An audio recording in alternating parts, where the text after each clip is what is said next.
Hariom, Omanand ma'am, Om Shanti ma'am, ओम ज्ञान ma'am, आप सभी दर्शकों का हमारे चैनल पर स्वागत है। आज हम लोग बीएड सेकंड सेमेस्टर के अंतर्गत पाठ्यचर्या में ज्ञान संबंधी विचार मूलक तथ्य यानी पाठ्यचर्या जब हम निर्माण करेंगे तो उसमें जो है ज्ञान का स्वरूप विभिन्न टॉपिकों के अंतर्गत या विभिन्न विषयों के अंतर्गत हम कैसे पिरोएं या ज्ञान को समाहित करते समय किन किन बातों और किन किन गतिविधियों का ध्यान रखें, उसी को हम लोग इस वीडियो के अंतर्गत समझने का प्रयास करेंगे। वैसे अगर हम सामान्य वे में देखें तो जैसे होता है बालक की योग्यता, क्षमता, रुचि, उसका जो है सामाजिक परिवेश, समाज की चुनौतियां, आवश्यकता, उपयोगिता इत्यादि अनेक चीज़ों को ध्यान में रख करके जो है पाठ्यक्रम को हम जो है पाठ्यक्रम के अंतर्गत ज्ञान को शामिल करते हैं।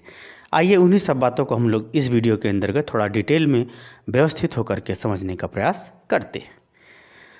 चलिए, इसमें अगर हम बात करें तो पहला है अभियोग्यता। अभियोग्यता का तात्पर्य है कि बालक किस कक्षा का है, प्राथमिक का है, उच्च प्राथमिक का है, माध्यमिक का है या उच्चतर माध्यमिक का है। तो बालक का जो है कक्ष के अनुसार जो उसकी योग्यता है, जो उसकी क्षमता है, जो उसकी रुचि है, जो उसका स्वभाव है, जो उसमें जो है एक प्रकार से जो उसका एक व्यवहारिक तत्परता या व्यवहारिक दृष्टिकोण है, उन सब बातों को ध्यान में रख करके योग्यता, क्षमता, रुचि, ध्यान और व्यवहारिकता इत्यादि की अभियोग्यता को, मानसिक योग्यता को ध्यान में रख करके विषय का कठिनता स्तर, विषय का जो है वो मात्रा, कितनी रूप में मात्रा हो और उसका कठिनता स्तर, ये सब इत्यादि को ध्यान में रख करके जो है हम लोग ज्ञान को विभिन्न कक्ष के स्तर के हिसाब से शामिल करना होता है। दूसरा विचार करने की बात है प्रासंगिकता, मतलब उपयोगिता। जो कुछ हम उसको बता रहे हैं उसकी उपयोगिता को भी सुनिश्चित कर लेना चाहिए। या तो उपयोगिता उसकी व्यवहारिक हो, या तो उपयोगिता उस विषय के अंतर्गत भविष्य में हो, या तो उसकी उपयोगिता उसके व्यक्तित्व के विकास में हो, या तो उसकी अभियोग्यता या उसकी उपयोगिता या तो उसके ज्ञान के वृद्धि में हो। यानी कुल मिलाकर यह है कि वो ज्ञान, जो कुछ भी उसमें ज्ञान दिया गया है, योग्यता के अनुसार जो भी ज्ञान उसमें शामिल किया गया है, उसकी कुछ न कुछ उपयोगिता हुआ, कुछ न कुछ उसकी आवश्यकता वर्तमान या भविष्य में पूरा करती हो।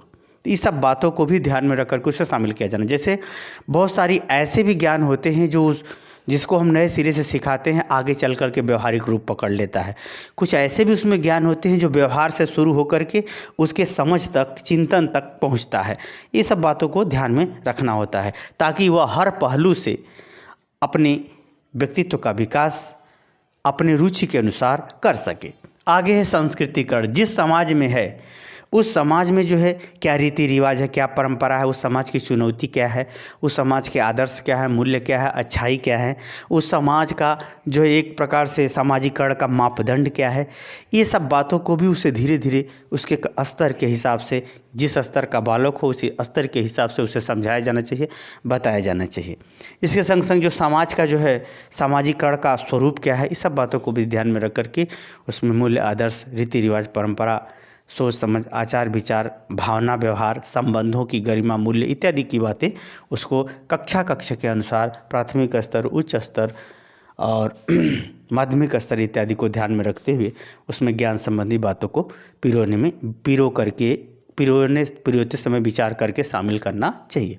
आगे है अनुशासनशीलता। सबसे बड़ी बात ये होती है कि कोई भी बालक तभी सफल होता है जब वो अनुशासनशील हो, अर्थात समय से वो विद्यालय आना जाना, समय से पढ़ाई करना, समय का ध्यान में रखते हुए हर विषयों को ध्यान में रखना। कुल मिलाकर अनुशासनशीलता, जो अच्छे नियम हैं, चाहे उसके खान पान, रहन संबंधी, स्वास्थ्य संबंधी हो, चाहे वह सभ्यता संबंधी हो, चाहे वह विद्यालय में पढ़ने संबंधी हो, और चाहे वह रिश्ते नातों के आधार पर जो नियम बनते हैं वो हो, कोई भी नियम हो, जितना ही बालक अनुशासनशील होगा, यानी उचित नियमों का उचित ढंग से, उचित परिस्थिति में या उचित सामूहिक गतिविधि में व्यक्तिगत और सामूहिक रूप से जो पालन करने की जो प्रवृत्ति होती है वह उसे बहुत आगे ले जाती है। जैसे आप डेली रोज रोज पढ़ते रहेंगे तो एक दिन अज्ञान आपका ज्ञान बन जाएगा, अर्थात अज्ञान समाप्त हो जाएगा, क्योंकि पढ़ाई एक प्रकार की तपस्या है। ये जब नियम से चलेगा तभी आपको सफलता तक पहुंचाएगा।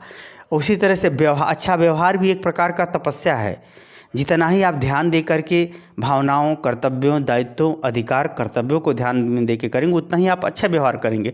तो कुल मिलाकर अनुशासनशीलता उसको हर परिस्थिति में सिखाने का प्रयास करना चाहिए, या अनुशासनशीलता संबंधी गतिविधियों को, ज्ञान को, व्यवहार को, निर्देश को, नियम को अपने पाठ्यक्रम के अंतर्गत विभिन्न चरित्र चित्रण के माध्यम से, व्यवहारों के माध्यम से, उपलब्धियों के माध्यम से, आदर्श से मूल्यों के माध्यम से भी सिखाने पढ़ाने संबंधी विचार या ज्ञान को पाठ्यक्रम के अंतर्गत शामिल करते समय ध्यान देना चाहिए, यानी विचार करते हुए शामिल कर देना। अगला है शारीरिक शिक्षा। शारीरिक शिक्षा का यहाँ ये तात्पर्य है कि बालक को, जैसे कहा जाता है सामान्य वे में, स्वस्थ शरीर में स्वस्थ मस्तिष्क का विकास होता है। अगर हम बात करें शारीरिक शिक्षा के अंतर्गत, शारीरिक शिक्षा के अंतर्गत उसका उचित रख रखाव, साफ सफाई, पोषण, व्यायाम, खेलकूद, दौड़, ये सब अनेक प्रकार की जो शारीरिक जिससे एक बच्चे होते हैं, एक मुद्रा कहा जाता है, बीएड में 4th सेमेस्टर में पढ़ाया गया है। आप उसमें जाके वीडियो देखेंगे तो कभी तो बीएड या 4th सेमेस्टर में आएंगे तभी पढ़िएगा। या मुद्रा का मतलब शरीर को उचित अवस्था में, उचित स्थिति में रखना और या उस ढंग से नियंत्रित करना आवश्यक होता है। दौड़ने का भी एक उचित ढंग होता है, खड़ा होने का भी उचित ढंग होता है, और जैसे सोने का भी एक उचित ढंग होता है। तो शरीर स्थिर और गत्यात्मक अवस्था के अंतर्गत जो उचित अवस्था हो, उस अवस्था को भी सिखाने पढ़ाने पर बल देना चाहिए, ताकि बालक बालिकाओं का उचित ढंग से चेहरे का, उचित ढंग से शारीरिक संगठन का, उचित ढंग से शरीर के हड्डियों का निर्माण हो सके, व्यवस्थित हो सके, ताकि उनको चलन गत्यात्मक या स्थिर अवस्था के अंतर्गत उसे किसी प्रकार का समस्या न हो और शरीर का एक सुडौल और सुंदर आकार हो सके। तो इस गतिविधियों के अंतर्गत, शारीरिक शिक्षा के अंतर्गत भी तमाम प्रकार की बातों को शामिल करना चाहिए, व्यवहारों को शामिल करना चाहिए, ताकि वह प्रारंभ से ही वह अपने शरीर को एक उचित और सुडौल आकार दे सके और स्वस्थ शरीर का विकास सावधानी के साथ करने में सफल हो सके। तो इन संबंधित बात विचारों को भी पाठ्यक्रम के अंतर्गत शामिल कक्षा के स्तर के अनुसार करना चाहिए। आगे है कौशलात्मक कुशलता। जैसे कहा जाए कि सभी बालक बालिका अपने आप में विशेष होते हैं। ऐसा कोई ज़रूरी नहीं है कि जो बालक पढ़ने में बहुत तेज हो हर काम तेज करेगा, ऐसा नहीं है। हर बालक बालिका अपने रुचि के अनुसार अपने व्यक्तित्व का स्वरूप या अपनी कार्य की कुशलता को प्रदर्शित करते हैं। कुछ बालक हैं खेलकूद में बहुत अच्छे होते हैं, कुछ बालक पढ़ने में बहुत अच्छे, कुछ बालक संगीत में, तो कुछ बालक डांस में, तो कुछ बालक जो है चित्रकला में, तो कुछ बालक जो है भाषण प्रतिस्पर्धा में, कुछ बालक सामाजिक कार्य में, कुछ बालक अन्य क्षेत्रों में। बहुत सारी गतिविधियां देखी जाती हैं। तो बालक के अंदर जो कुशलता है, कौशल है, कौशल कला, कौशलता जो कुशलता है, किसी कार्य की कुशलता, किसी कृषि संबंधी कुशलता, किसी व्यवहार की कुशलता, तो उन विभिन्न कुशलताओं से संबंधित क्रियाकलाप, व्यवहार, कौशल, प्रशिक्षण या उस संबंधी बात विचारों को भी पाठ्यक्रम के अंतर्गत ज्ञान के रूप में, प्रयोग के रूप में, व्यवहार के रूप में, प्रतिस्पर्धा के रूप में, कौशल के रूप में भी शामिल कर देना चाहिए, ताकि हर जो उस बालक की उसमें विशेष रुचि है उस तरफ वह एक अच्छा खिलाड़ी बन सके, एक अच्छा प्रशिक्षक बन सके, एक अच्छा अभिनेता बन सके, एक अच्छा खिलाड़ी बन सके, एक अच्छा जो है चित्रकार बन सके, एक अच्छा कृषि कार्य या तक ये जो है हस्तकला, कौशल इत्यादि संबंधी जैसी उसकी रुचि हो उसके क्षेत्र में बन सके। तो कुल मिला के कौशलात्मक गतिविधियों को भी ध्यान में रख करके कक्षा के स्तर के अनुसार क्रियाकलाप व्यवहारों को भी शामिल कर देना। अगला है समतामूलक समाज। आप जानते ही हैं लोकतंत्र में अमीर होने का ये अर्थ नहीं है कि गरीबों के अनुसार आपको दिन रात खटना नहीं पड़ेगा। काम तो सबको करना पड़ता है, जो जिस स्तर पर है उसी स्तर के अनुसार उसे जिम्मेदारियां भी उठानी पड़ती है। जो मानसिक रूप से गरीब होता है, बुद्धि से गरीब है, वही गरीब होता है। इसका अर्थ यह नहीं है कि वो अमीर नहीं बन सकता है, बन सकता है। रह गई बात कौन सतत प्रयास करता है, कौन नहीं प्रयास करता है। तो कुल मिलाकर हम ये कहना चाहते हैं, समाज में व्यवहार में समानता को बढ़ावा देना चाहिए। जैसे आपके पिता हो, चाहे मित्र का पिता हो, पिता पिता होता है। ऐसा जिस तरह से जैसे ऊंच नीच छुआछूत की भावना भारतीय समाज में कभी नहीं रही। ये समाज में जब पनपी, यह गलत है, जो इसको दूर करना चाहिए। कुल मिलाकर हम ये बात कहें, संबंधों के आधार पर समानता, मान सम्मान के आधार पर समानता, अगर किसी प्रकार का कोई घमंड किया, असमानता वाला अगर कुछ वह धारणा बनाता है तो वह व्यक्तित्व में बाधक ही होता है, यह अच्छा या आदर्शात्मक व्यक्तित्व नहीं बन पाता। यही कारण है कि कहा जाता है कि सबका सम्मान करना चाहिए, चाहे कोई आपका मित्र हो या शत्रु, क्योंकि सब में ईश्वर का वास है। जब ईश्वर सब में है तो अगर आप आस्तिक हैं तो सबका सम्मान करना चाहिए। यही कारण है कि भगवान ने राक्षसों को भी घिनौने ढंग से अपमानित करके मारना उचित नहीं समझा। यही कारण है कि विधाता सदैव सम्मान के साथ ही सभी व्यवहार किए हैं।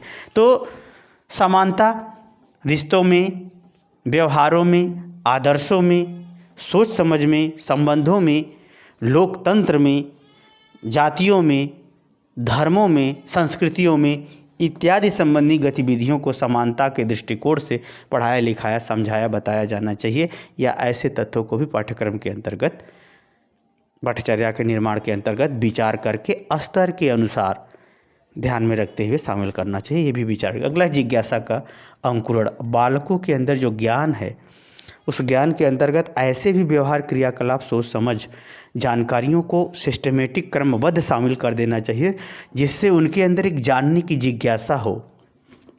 जैसे होता है एकाएक आप कठिन विषय पकड़ा देंगे या एक ही विषय का कठिन समझने वाला तथ्य अगर आप शामिल कर देंगे तो वह बालक के अंदर जिज्ञासा समाप्त हो जाएगी, क्योंकि वह पूरी की पूरी तरह शिक्षक पर निर्भर हो जाएगा।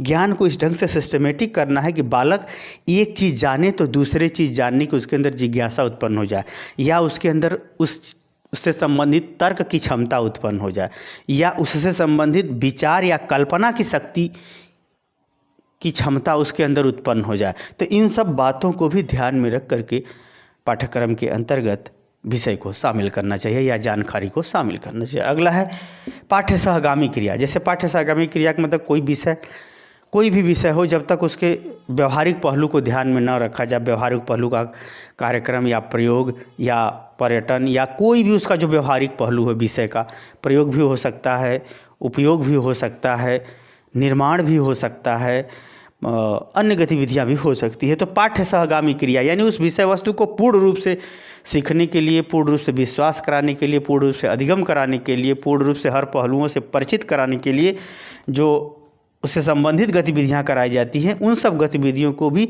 प्राथमिक स्तर से ही कक्षा के स्तर के हिसाब से शामिल करना चाहिए, ताकि बालक उसके हर गतिविधि से परिचित हो सके और ज्ञान को आत्मसात कर सके। जैसे कहा जाए कि साइंस की पढ़ाई लोग नहीं पढ़ सकते, ठीक है, लेबोरेटरी में तो वो चेक कर सकता है कौन सा क्या मिला, कौन सा किस गतिविधि से कौन सा क्या परिणाम आया, क्या टेस्ट में आया, कौन सा चीज़ रहा। जैसे ब्लड टेस्ट है, बहुत डिग्री नहीं है, बहुत से लोग उसको देख करके अपना उसी से चेक करके अचकमा खा रहे हैं।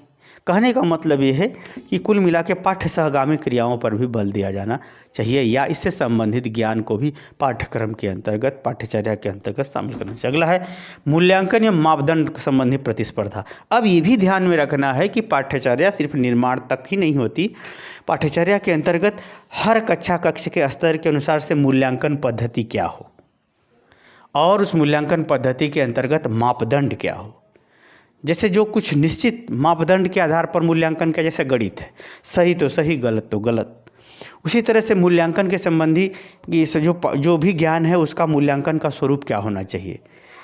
ऑब्जेक्टिव है, सब्जेक्टिव है, निबंधात्मक है, क्या है उसमें मूल्यांकन, प्रयोगात्मक है या क्रियात्मक है, उस सब बातों को भी ध्यान में रख करके मूल्यांकन का नियम यानी उस बालक की योग्यता के मापदंड का नियम भी निर्धारित करना पाठ्यचर्या का ही एक भाग होता है।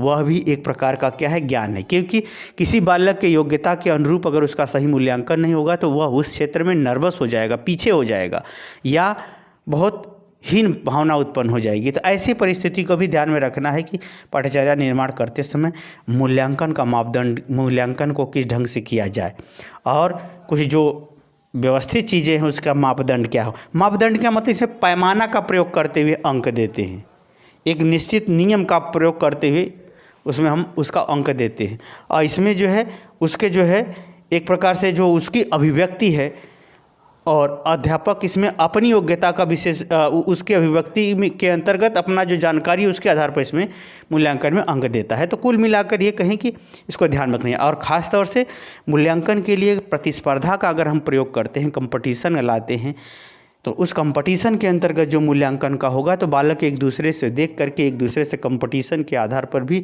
अपनी योग्यता, ज्ञान, क्षमता इत्यादि को वृद्धि करने के लिए प्रोत्साहित होते हैं। तो जब प्रोत्साहित होगा तो निश्चित रूप से वो हमारे मूल्यांकन का ही परिणाम है कि जो पढ़ रहा है। तो ये सब बातों को भी ध्यान में रख करके पाठ्यचर्या के निर्माण संबंधी ज्ञान को शामिल करना चाहिए। जैसे हम लोग पाठ्यचर्या के जैसे हम लोग मीनिंग पूछते हैं, एक मीनिंग इस पक्ष पूछेगा, दूसरा पक्ष भी मीनिंग पूछेगा, तो कौन पक्ष जीता कौन पक्ष हारा, तो उससे बहुत सारे वर्ड मीनिंग तैयार भी हो जाते हैं और बालक एक दूसरे से प्रतिस्पर्धा के माध्यम से ज्ञान भी अर्जित कर लेते हैं। तो पाठ्यचर्या के अंतर्गत ऐसी गतिविधियों को भी बढ़ावा देने संबंधी विभिन्न स्तरों पर नियम या पाठ्यचर्या के अंतर्गत विषय वस्तुओं को भाषाई स्तर पर शामिल करना चाहिए। अगला है कल्पनाओं का सामान्यीकरण। कल्पना का मतलब ये होता है जब कोई चीज़ आप सोचे हो पहले से या जानते हो, उसी आधार पर उसमें कुछ सोच सकते हो, कल्पना कर सकते हो। कल्पना, जो बालक कल्पना करके या अपने तर्क के आधार पर, तर्क भी क्या है, एक प्रकार से कल्पना लिए हुए होता है, तो कल्पनाओं के आधार पर जो कुछ वो प्रश्न करता है या अपनी जिज्ञासा प्रकट करता है तो उससे सामान्य व्यवहार में जोड़ने का भी कार्य करना चाहिए, या उस उठने वाली कल्पनाओं को सामान्य व्यवहार में किस प्रकार से उतारा जाए, ऐसे संबंधी भी ज्ञान को, व्यवहार को, सोच समझ को पाठ्यक्रम के अंतर्गत शामिल करना चाहिए। क्योंकि जो व्यक्ति कल्पना नहीं कर सकता, जो व्यक्ति भविष्य के लिए सपना ही नहीं देख सकता, एक प्रकार से सपना क्या है, व्यक्तिगत अपनी कल्पना है।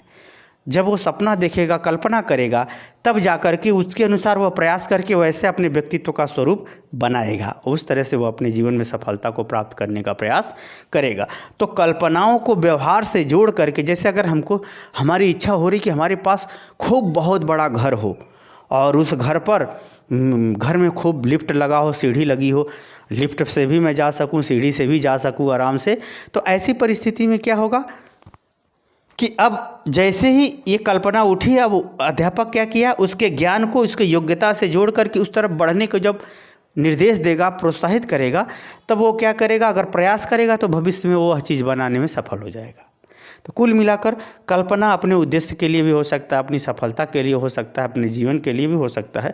तो उन सब कल्पनाओं को संबंधी बातों को भी अगर अध्यापक ज्ञान से जोड़ने का प्रयास करे, उसके प्रयास से जोड़ने का प्रयास करे, उसके योग्यता के विकास से जोड़ना शुरू करे, तो एक दिन वो सफल हो जाता है। तो कल्पना संबंधी गतिविधियों, ज्ञान, व्यवहार इत्यादि को भी पाठ्यक्रम के अंतर्गत विभिन्न विषयों में क्रमशः कक्षा के स्तर के अनुसार शामिल करने का प्रयास करना चाहिए। तो इस सब बातों पर विचार करके अगर आप पाठ्यचर्या के निर्माण में ज्ञान संबंधी बातों को विचार करके शामिल करते हैं तो आपका पाठ्यचर्या विभिन्न स्तरों के लिए पूर्ण रूप से व्यवस्थित होगा, अच्छा होगा, उत्तम होगा। जितना मुझे समझ में आया उतना मैंने आपसे बताने का प्रयास किया, और भी आपने से पढ़ सकते हैं। मुझे उम्मीद है कि जितना मैंने जानकारी दी है उतना आप समझने में सफल हो गए होंगे। सफल होंगे तो कमेंट बॉक्स में ज़रूर बताइए। साथ ही मेरे चैनल को लाइक शेयर सब्सक्राइब कीजिए। हरिओम।